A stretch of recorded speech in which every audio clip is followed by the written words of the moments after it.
Oke, ini peragaan untuk inverter murni 800 watt. Jadi kawat tembaganya besar ini. Jadi murni ini ya, kawat tembaganya ini 1,5 mili untuk primernya, sekundernya 0,8 mili. Oke, jadi pemakaian alat ini tergantung dari aki. Ini sampel saya pakai aki kecil. Jadi saya tunjukkan kalau aki kecil aja mampu menyalakan beberapa alat pelengkap listrik ini. Jadi saya sarankan lebih baik pakai aki yang besar. Tunggu bentar, saya ambil akinya.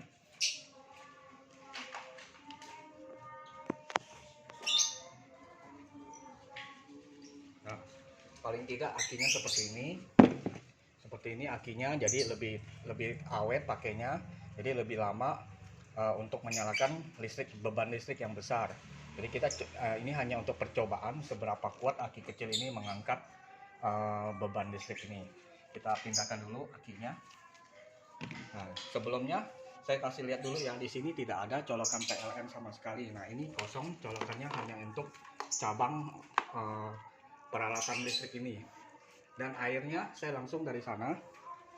Ini ada dari sini. Ini dulu pompa air ini, karena ini kedalaman airnya harus lebih dalam baru ada air. Jadi saya sekarang udah pakai jet pump. Pompa air ini udah nggak kepake, jadi saya untuk percobaan aja. Jadi air di sini sebentar, ini kameranya, air di sini kan kalau dinyalakan sebentar habis. Jadi saya langsung isi dari sini, jadi tidak ada sambungan ini keran ini ke pompa ya. Jadi ini kosong, saya taruh sini untuk mengisi air. Saya nyalakan dulu airnya. Ini hanya fungsinya untuk mengisi air aja.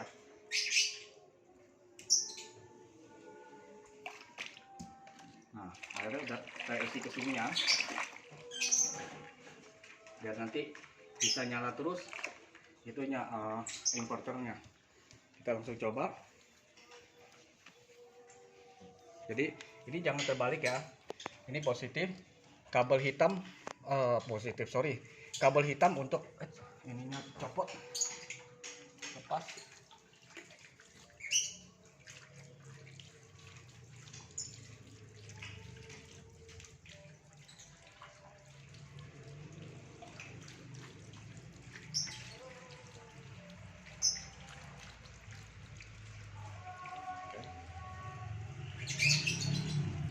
Jadi yang negatif ini, yang untuk kabel hitam negatif dicolok ke sini, positif ke merah ke positifnya aki. Nah, sudah nyala, kita langsung sambungkan coknya. Nah, air itu kan tidak nyala. Sekarang kita nyalakan pompanya, ini colokan listriknya. Oh ya, pompa ini sebentar, airnya luber, saya matikan dulu sebentar dah.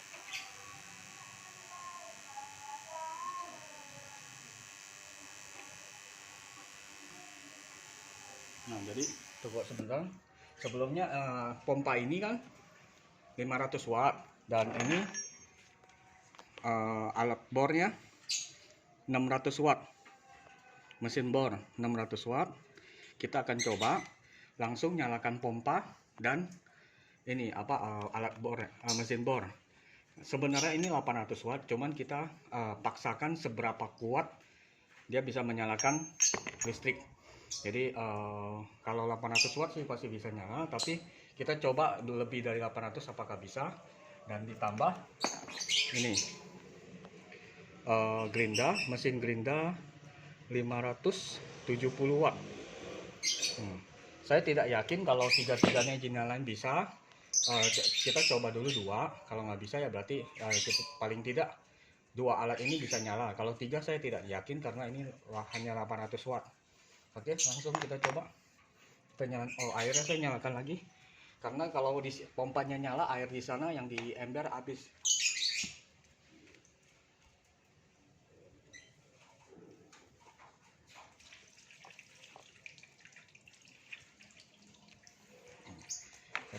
Yang ini negatif ke yang hitam kabelnya, positif ke aki yang positif.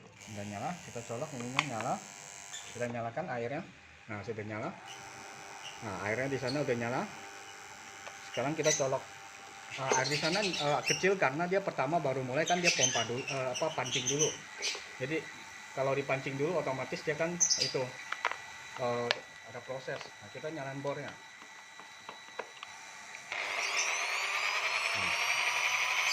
Mesin bornya nyala. Kita coba sekarang gerinda. Nah, kalau gerinda kecil ya, kurang gitu kuat ya, wajar lah. Jadi kalau untuk pompa aja dia kuat. Nah, kalau pompa kenceng dia airnya. Jadi kita coba matikan pompanya. Kita coba yang dua ini, karena pompa itu pertama kali tarik daya itu besar. Ini saya cabut dulu biar nggak cepat habis akinya, karena aki ini kan kecil jadi bisa cepat habis. Saya jelaskan dulu, kalau pompa pertama kali dia narik, pertama kali dinyalakan itu tarik listriknya paling besar. Setelah sudah nyala dia muter, nah itu baru dia standar, misalnya 400 watt ya, berarti 400 watt. Pertama dia narik kemungkinan lebih dari 400 watt, bisa sampai 700 atau 800 watt. Saya matikan dulu airnya bentar, soalnya udah luber.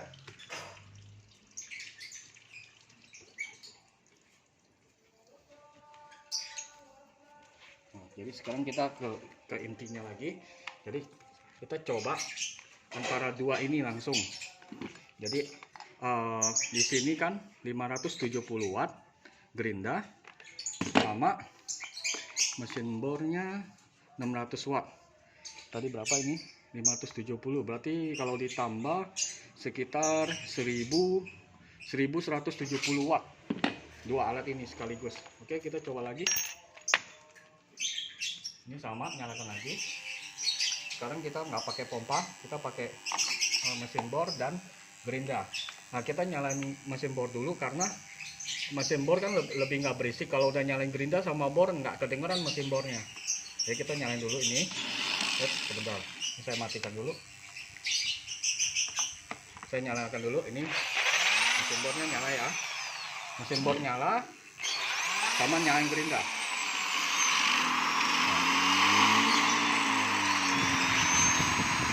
Jadi dua-duanya nyala. Mesin bor nyala dan gerinda nyala.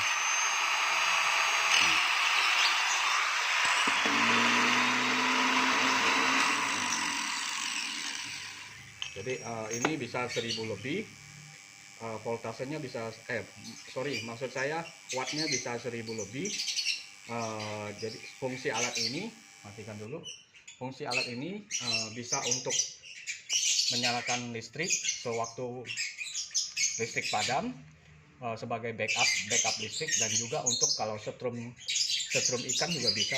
Ada peragaannya pada video yang pertama, yang bagian pertama videonya bisa teman-teman saksikan di video pertama. Ini bisa buat setrum ikan. Jadi kalau setrum ikan bisa langsung, jadi setrum ikan ini langsung ambil dari kabel ini. Kabel ini dikeluarkan dua. Kabel ini dikeluarkan dua. Jadi yang satu ke jaring, yang satu lagi ke tongkatnya.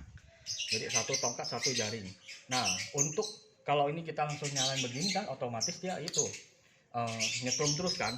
Jadi saklarnya nanti ambil dari sini. Nanti saklarnya diambil dari sini. Dan ini misalnya diputus. Dari putus ini, anggap aja ini diputus lah. Ini nanti sambung ke saklar, kabel pertama ke saklar, satu lagi ke aki. Jadi pas kita pencet saklar, setrumnya nyala. Jadi kita misalnya ada saklar. Saya nggak ada contoh saklarnya. Coba saya lihat masih ada contoh nggak?